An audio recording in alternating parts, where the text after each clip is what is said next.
this is Lisa from Life in Layouts, and today I have the monthly celebration for 2019. This is our last month. I can't believe we have been doing this for a year. Today I'm going to be using this sketch. It is from the Stick It Down Facebook group, and I'll link that below for you guys. I'm going to be using the Story of Christmas as my paper, and I did get the paper pack from the expo, but I was able to find the ephemera pieces from Tuesday morning. So I have decided that I'm going to take this sketch and change it up just a little bit. I have seen so many people use this sketch, and I think it is amazing, the sketch that's there.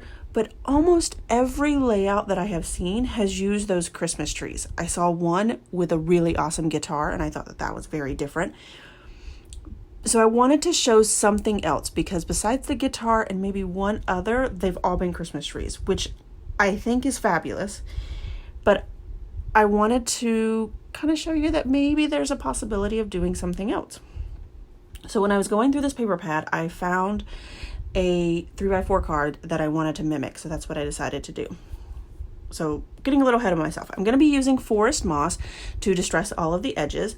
I've taken out these 3 pattern papers here. It also kind of mimics the pattern paper in the sketch, so I've got a polka dot at the bottom, a really nice Christmas floral, and then a red tone-on-tone pattern paper that almost reads as a solid. Then on the left side of the paper, I'm going to be using these, I guess they're arrows. They could be Christmas trees. I'm reading them as arrows, but you could totally see it as Christmas trees. Now, my friend who I'm doing this album for does celebrate both Christmas and Hanukkah, and there's a long story in regards to that. So again, that's her personal life, so I don't want to get into detail about that, but she does celebrate both of them. And I have not been able to find Hanukkah paper. So if you guys know of a company that sells paper specific to Hanukkah, because I have several years of her Hanukkah that I would like to scrapbook. But what I'm finding is that what I think a lot of my other friends who are Jewish have said is that there's not a lot of Hanukkah stuff out there at all. So this tradition, I think I've scrapbooked before. I've told you guys about it before. It is the bed genie tradition. Now, she calls it the bed genie. I call it the pajama fairy. And it's basically the same premise. For me, the tradition is that as little kids, we tell them that the pajama fairy comes while you're in the bathtub. They just know when you're in the bathtub getting ready for Christmas Eve, go to bed, things like that. And while you're in the bathtub, they will leave you pajamas. And then they let Santa know that you're almost ready for bed. So then that's how Santa knows that you can get to that he can come and drop off your presents. So that was the whole premise of ours. I'm not exactly sure on the concept of hers. It's probably something similar to that. I think we've talked about it before, but I don't think that she uses the whole telling Santa and all that stuff. So as I was telling you about that tradition, I showed you the 3x4 card that I was going to mimic. So what I'm going to do is I'm going to show you guys the process for this first one, and then I kind of fast forward a lot for you guys.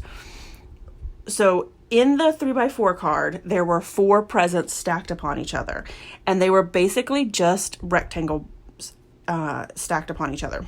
So I'm going to start with the red tone-on-tone paper and use that as my base. And so that one's really a kind of a skinny rectangle, and then I'm going to build upon that. I did have to pull out 2 other paper pads, and I showed you guys that. One was an Echo Park and one was a Cartabella, which both have very similar colors in their papers.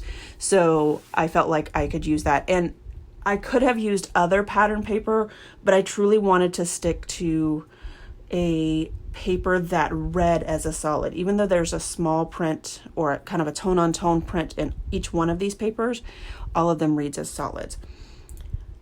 I am just going through and pulling one of each of those 4 photos and building this present stacking motif that's going to be on the edge. And I really love this green paper from Cartabella. First of all, Cartabella's paper is always gorgeous, gorgeous. I did not measure any of these. As you guys could see, I used the fantastic technique of my fingernail by measuring, so I don't really have sizes for it. But the back of that green paper, you can see it had a border strip, and it's actually two border strips, a like hunter green that matches the green in the present piece, and then this red and what I think it's supposed to be snow, but it's like a red and white polka dot. And stacking that on top of that emerald green piece of paper made it look perfectly like the box that was on the top of the presents in the 3x4 card. I was so excited how nicely these 3 or 4 boxes came together and how much they truly matched the 3x4 card. I get all of the boxes down, and then I'm just cutting really thin strips. I again didn't measure them. A lot of times I just use the scraps that was left over from some of the other measurements that I had. Like this one, I think it was this one that I used, and it was actually just like a tad too short, and so I just went ahead and cut off the end of it because it was just easier to cut that off as opposed to, you know, cutting a whole nother sheet of paper. And so I just made crosses on each one of them. And just like the 3x4 card, the bottom one is kind of in the center, and then the second one from the bottom is to the very far right, and then the third one from the bottom is to the very far left. And you'll see that in just a second when I fast forward a little bit, because I'm sure that you guys don't want to watch me do all of this paper piecing and putting this all together.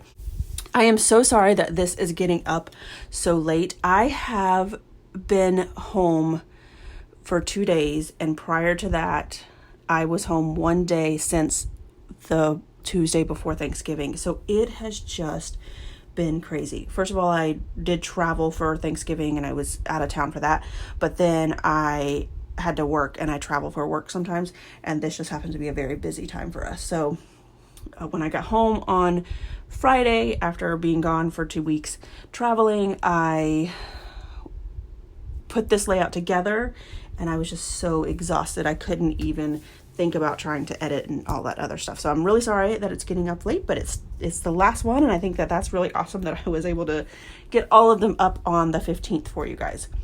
These bows that I am using for the bows in the boxes were from the Snow and Cocoa, or the kind of Snow and Cocoa paper that I'm using. So here you can see the boxes and how well they look, and I love it. I'm so excited as to the way this came out, and I don't think that it would have looked as good had I not gotten that idea from the 3x4 card.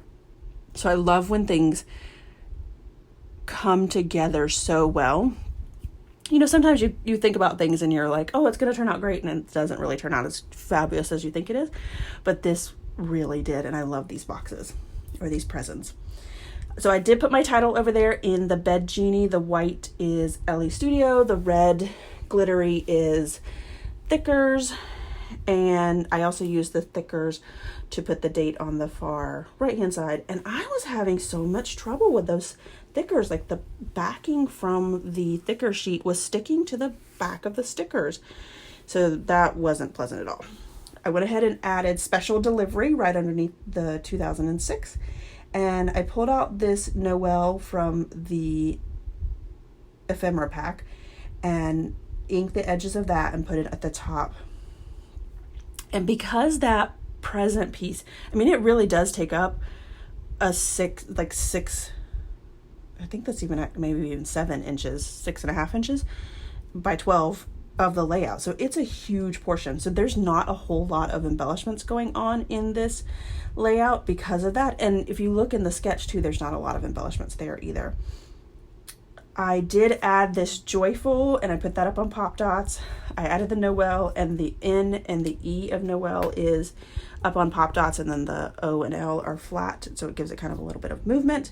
I added a holly leaf over there by the 2016, as well as there was a sticker that also mimicked that 3x4 card, so I added that to the far right hand side, so it kind of pulls in that sticker piece. I did put the mittens right underneath the word joyful. I put one of them up on a pop dot, again, to give it some dimension there, especially with the bows being right there. It needed a little bit of dimension. I pulled out my Ellie Studio Christmas Hearts and Stars, I think it's called, and I thought that was perfect because I don't really have a lot of red and green. What I've realized, my Christmas colors are not traditional red and greens. I love the pinks and turquoise and lime greens, that type of Christmas colors. So I don't tend to have a lot of red and green. I actually don't think I have a lot of red and green stuff anyways. Like those are just two colors that I don't tend to gravitate towards.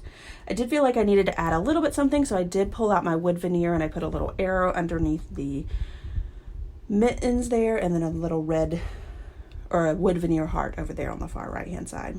So here are my close-ups and the final layout. Thanks everyone for joining us along this year-long monthly celebrations. I do have a playlist if you want to go back and see all of the videos from this year if you've missed any of them. Make sure you check out the other girls below because they actually did have their videos up on time, so I have their links listed below so that you can hop over if you haven't done so already and check them out.